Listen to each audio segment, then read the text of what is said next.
Amon-Ra? That's who I would compare him to, Amon-Ra St. Brown. If the Niners are willing to give him that type of contract, guaranteed, that just shows you they're not willing to give him that type of contract. Now, back to Willard and Dibs on 95.7 The Game.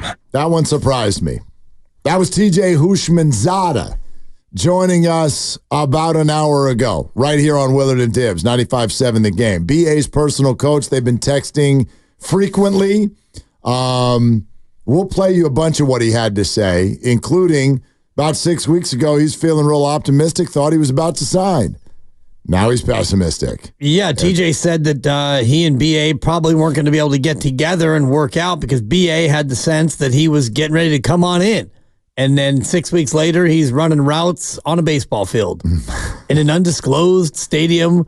Who knows where? Who knows where? It's on I know Instagram. It's not in Santa Clara. Yeah, it's on the IG. Maybe it is. Could be. I don't know. What if it's right around the corner, down the street, Santa Clara High, or Incredible. Wilcox? Yeah, I don't think there's any baseball fields in that business park down there by Levi's, but still. We're taking your phone calls because that comp really got our eyebrows up. Houshmandzadeh saying Amon-Ra St. Brown is kind of the comp. If the Niners offered BA the Amon-Ra St. Brown contract, he would absolutely say yes. That shows that they haven't done it yet. And I can feel all of this coming from the fantasy football community. So many people I'm already watching on our text line and beyond that Brandon Aiyuk is not as good as Amon-Ra St. Brown, which, by the way, that's a reasoned opinion. I don't think you're crazy if you think that Amon-Ra is better than Brandon Aiyuk. But my God, at minimum, this is a conversation because Jalen Waddle got barely south of Amon-Ra and, in fact, got more guaranteed. And I don't think many of you would think Jalen Waddle is better than Brandon Aiyuk, do you? Yeah, probably not. I haven't heard anybody say that.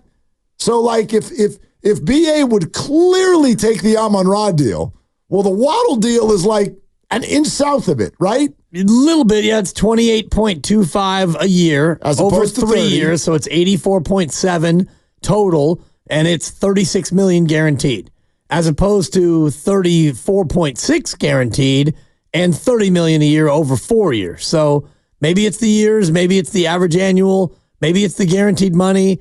But for TJ to say what he said about, the Amon-Ra deal and BA, of course, I mean, he definitely would take that.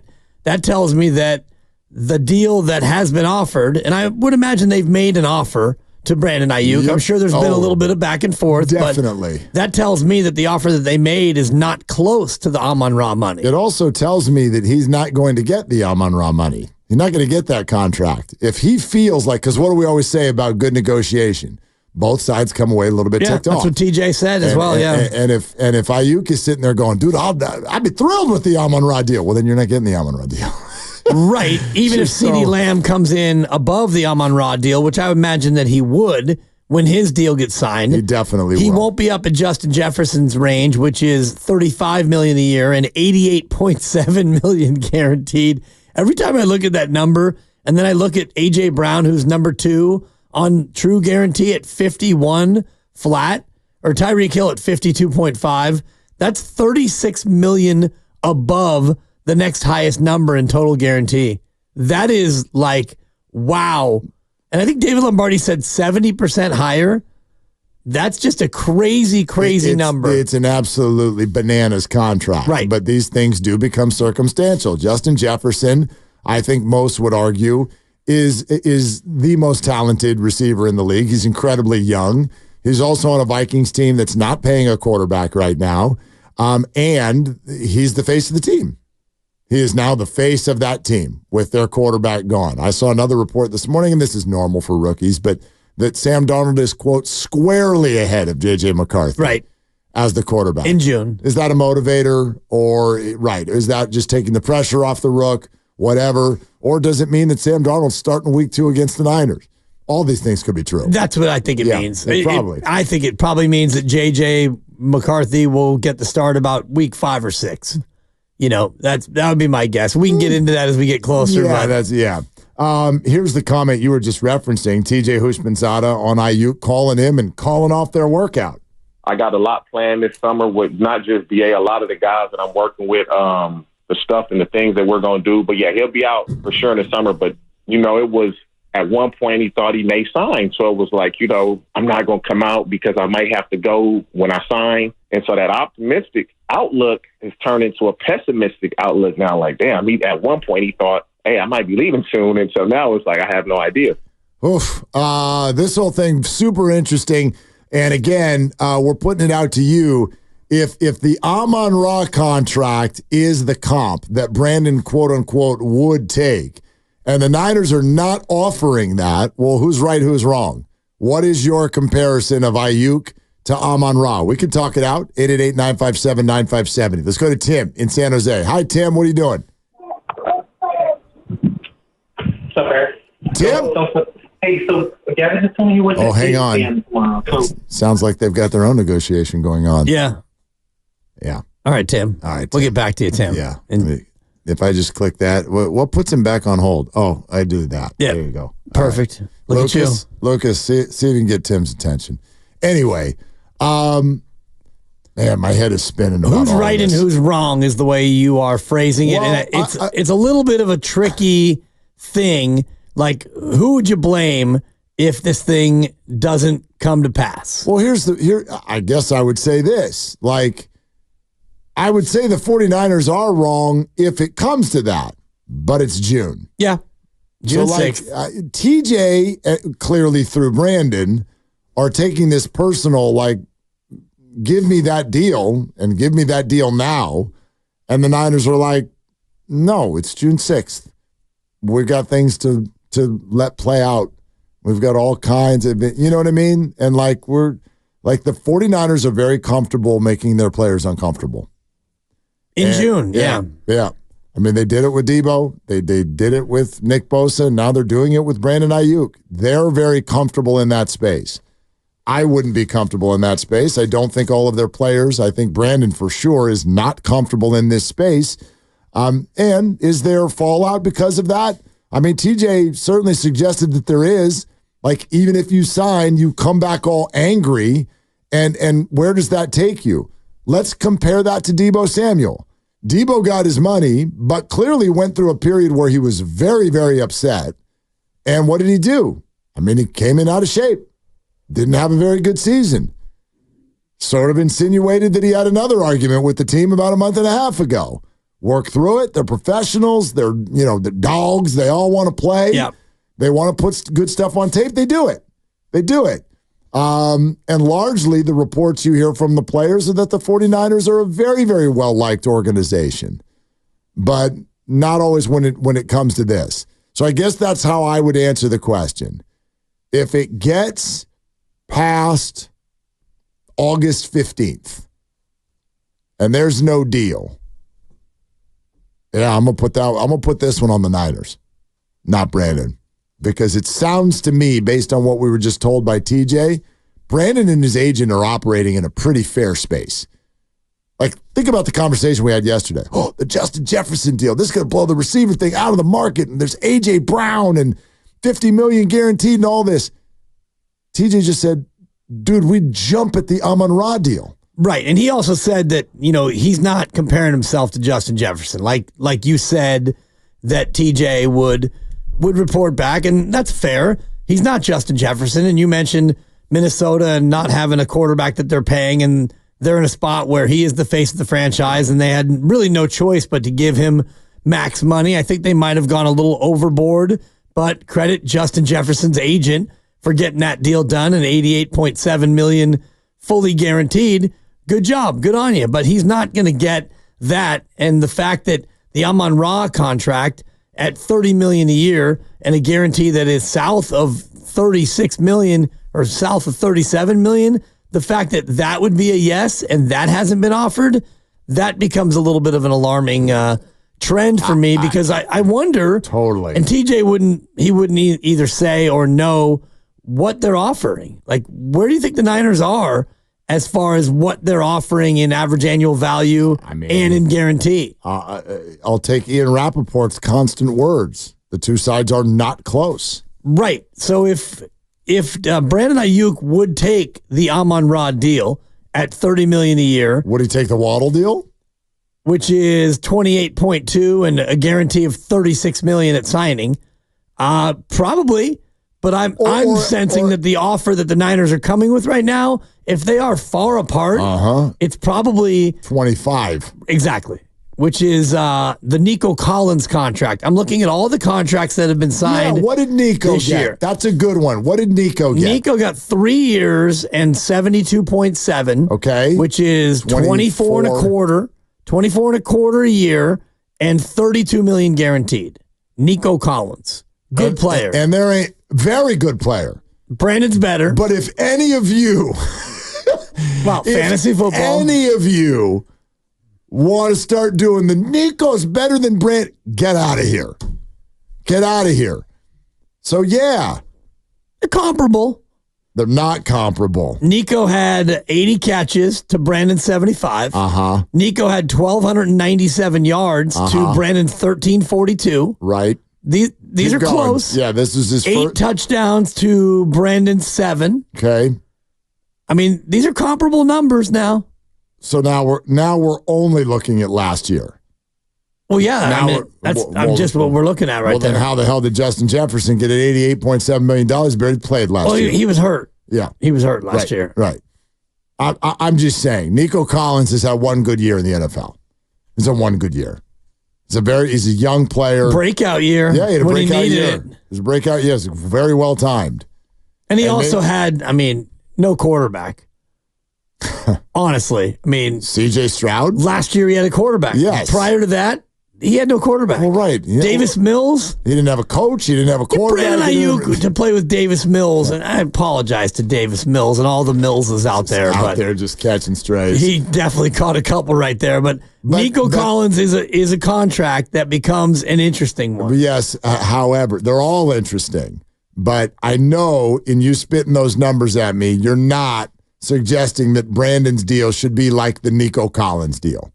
You're not saying that, are you? I'm not saying that. No. What I'm saying is if Ian Rappaport, Rap Sheet, is saying that the two sides are far apart, and TJ Houshmandzadeh is saying, yeah, we'd take the Amon-Ra at $30 million. Well, if you're pretty far apart, then I will look at other comps that are further apart from Amon-Ra, and I look at Nico Collins at 24.2, Michael Pittman 23.33 with a guarantee of $41 million. These are contracts that are on the lower end of what being far apart would mean to me. And if that's what the Niners are offering, the Niners are wrong. If it stays there. Right. If it stays there. And yes, TJ says that if this goes into August, whether it gets signed or not, it could be a problem. It's disheartening, man, because as a player, you just want to get what you feel you've earned. That's all it is. And when you feel you're worth this and they're offering you that, obviously that's the case because that's why he hadn't shown up yet. It's disheartening. And then it starts to make you angry. I went through this as a player. It starts to make you angry. And so hopefully this can be resolved sooner than later because the longer this goes on, it's just a lot of animosity on the player side. It just pisses you off. And when you get paid, you're happy about it, but you're still kind of angry about damn, they really don't think I'm that good. No doubt. It pisses you off. Well, what about Devontae Smith? Is he a comp for Brandon Aiyuk? He's had 3 really good years. Not great years. He's been solid. He's been a consistent receiver, and he got 3 years, $75 million, which is an average annual of 25 on the dot. And he got a guarantee just shy of $34 million. And Devontae Smith now for 2 years running has not had to act as the number one receiver on his team. Right. So and you could argue that Brandon Aiyuk is not really the number one receiver. I don't know how you would argue that. Well, you've got McCaffrey and Kittle and Debo. It's kind of a committee. His yardage destroyed everyone, right. Blew everyone else out of the water. But you know what I mean about the Niners offense. It's more of a committee. You share the ball, and you don't throw it that much. You share the ball in Philadelphia. Yeah. You share the ball in Philadelphia a lot.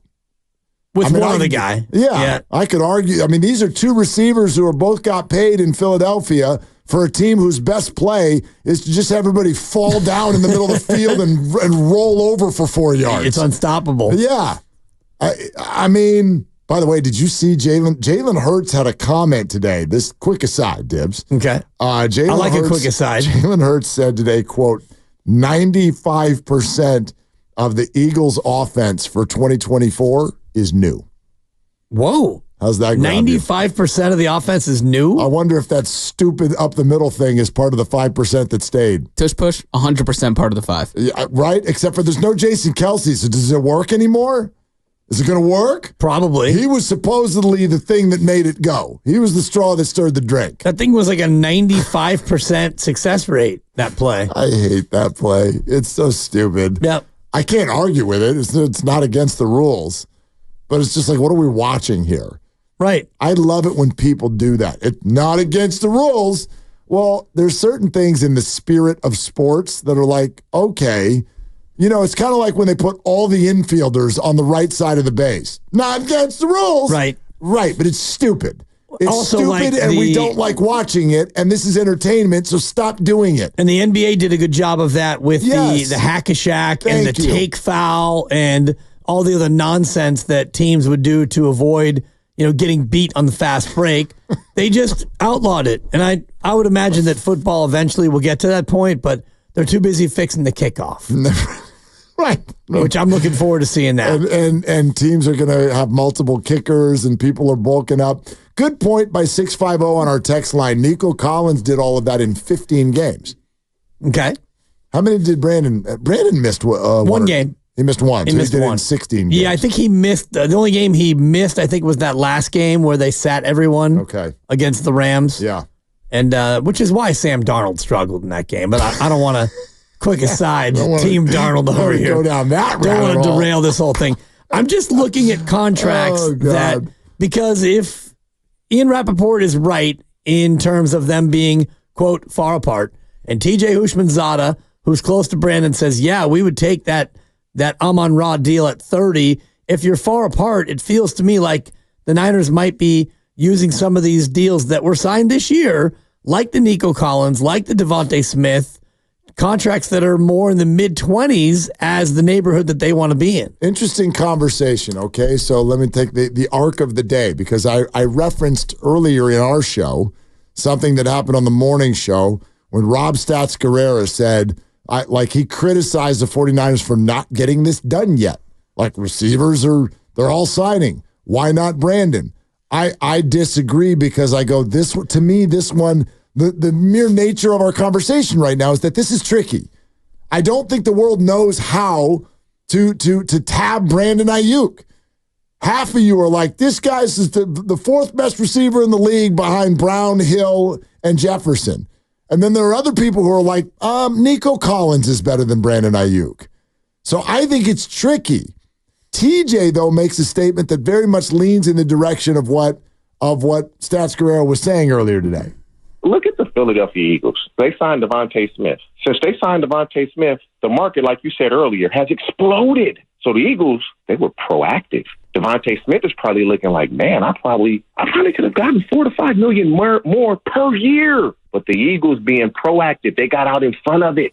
And the Niners could have done the same thing. The longer they wait, it's like, okay, the next guy is going to sign. And then you start to think to yourself, like, man, I'm really comparable to this guy. Why am I taking what this guy is receiving? So I hope everything resolves itself, because the Niners have a hell of a team. That offense is damn near unstoppable. Kyle Shanahan's a great coach, but you just don't want your best players unhappy when you have a history of taking care of your best players. I think that's a great statement. However, did he contradict himself? Because you asked him this a little bit later, and he essentially was like, the CeeDee Lamb thing. Because my next thought when I listen to that is, well, then you better race and get there, get this done before CeeDee. And he was like, no, that's not really a thing.